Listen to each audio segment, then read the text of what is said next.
Assalaamu calaykum asxaabta maanta waxaan baran doonaa cashir ku saabsan sida loo sameeyo free VPN. Waxaan isticmaali doonaa VPN Virtual Private Network. Waxaan kaloo isticmaali doonaa website-yada xiran oo dhan. Waxaana ka dhigi doonaa computer laga isticmaalayo America annagoo joogno Soomaaliya.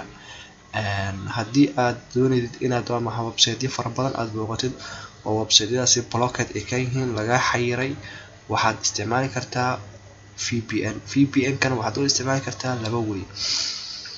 Annaga waxaan u isticmaalaynaa hadda way ah annagoona computerkeena aanan ku shuban wax application ah, so that application kaas oo ah hotspot shield iyo VPN iyo application fara badan oo VPN oo maxay sameeyo ayaa jiro. Marka annaga uma baahnin inaan sameeyno application. For example, tusaale ahaan waxaan u baahanahay oo kale inaan booqano website-kan torrent-iga kale. Website-kan mar walba ma booqan kari, waayo VPN website-kan adoona IP-gaaga aadan qarin ma booqan kartid.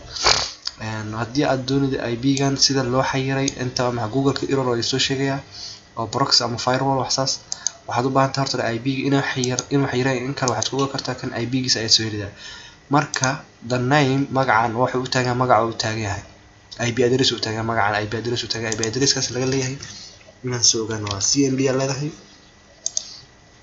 CMD giisa waxaa leedahay pin aad leedahay, ka bacdi waxaad ku basti gareynaysaa waxyaabihii aan wadnay. IP address kan soo helnay oo website-kan ah oo thebarite.3org. IP address ka enter ayaan leenahay, waan copy-yeynay. inta waxaan ku leenahay right click aan ku leenahay paste and go. website-ka wuu xayiran yahay. website-kan waa la xadiday.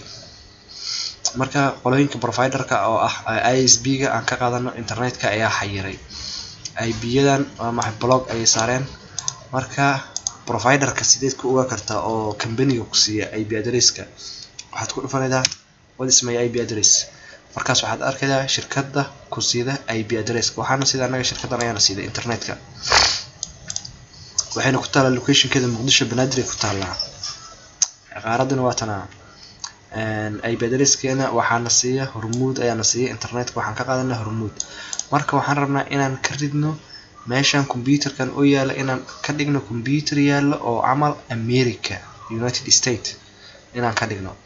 Marka VPN-ka maxay intaan application ku shuban lahayn oo application-kaas maxna la weydiin lahayn lacag, waxaan isticmaalaynaa free mid ah. Annagoona application aan isticmaalno waxaan leenahay just free VPN. website-kan wuxuu ku siinayaa address ayuu ku siinayaa oo VPN oo maxay ku support gareynayo inaad maxay computer-kaaga ka dhigtid United States ama UK ama Canada, Netherlands, Germany, France, wadan alla wadanka aad doontid. Marka Windows 10 uma baahna, waxaa leedahay setting aad leedahay, start aad leedahay, setting aad leedahay, network and internet ayaa leedahay. meeshan ayaad ku dhufanaysaa Windows 10 VPN ayaad ku dhufanaysaa, waxaa leedahay add VPN. waxaa leedahay inta waxaad ka dooranaysaa built in VPN. inta connection magaca doontid ayaad ku baxsanaysaa. ka bacdi maxay waxaa lagu weydiinayaa server or address. server-ka waxaan gelinayaa midkan ayaa gelinayaa copy ayaa leeyahay. server-ka waxaan gelinayaa midkaas ayaan gelinayaa. username ayay siinayaan, username-kan waxaan gelinayaa midkan ayaan gelinayaa. username iyo password ayay siinayaan. username-ka waa kana, paste ayaan ku dhahnay 399 ayay gasheen 399 view 399. marka meeshaan ku soo hartay waxaad gelinaysaa wax alla waxaad doontid ayaa gashanaysaa. Kaynan hosti oo kale ayaan inta gashanayaa,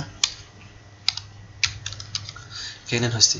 marka intaan aad sameydid waxaad leedahay save. saas ayaad waxaad ku haysataa VPN-ka aad haysato waxaa waaye Kaynan hosti. waxaana siiyay company-gan, waxaana ku xirnay wadanka America. computer-kan waxaa ka dhignay computer yaala America si aan u booqano website-kan laga xadiday, si aan u booqano oo application aan ugu soo degsano website-kan. marka waxaan leenahay connect ayaa leenahay igu xir.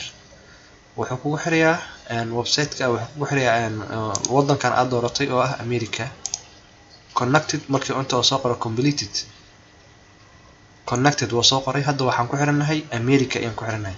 haddii aan dhahno website-kan oo what is my IP address waa maxay shirkadda iyo IP address-ka iyo waxyaabaha la isiiyo waa halkii, haddii aan refresh ayaan u dirayaa waan ogaanayaa waxaa la isiiyey IP address ah 65.166.38 waana company magaalada Miami Florida United States ayaa laga riday ISP ga hadaaye wuxuu ahay Hormuud Telecom ayuu ahay Infolink Global Corporation company-gan ayaa lagu xiray IP address kan oo marka IP address kan waa fake laakiin computer-kan hadda wuxuu u isticmaalayaa computer yaal America oo kale marka waan gali karaa website-kan laga xadiday oo hadaaye la ii diiday inaan galo marka shirkadda Hormuud way xadiday laakiin sadartana maxay IP ga waxaan isticmaalay VPN Virtual Private Network waxaana ku ogaa kartaa antennada ayaa tagaydaa waxaa ku xiranahay keenan hosting ku xiranahay kana waa wireless ka caadiga ahay kana waa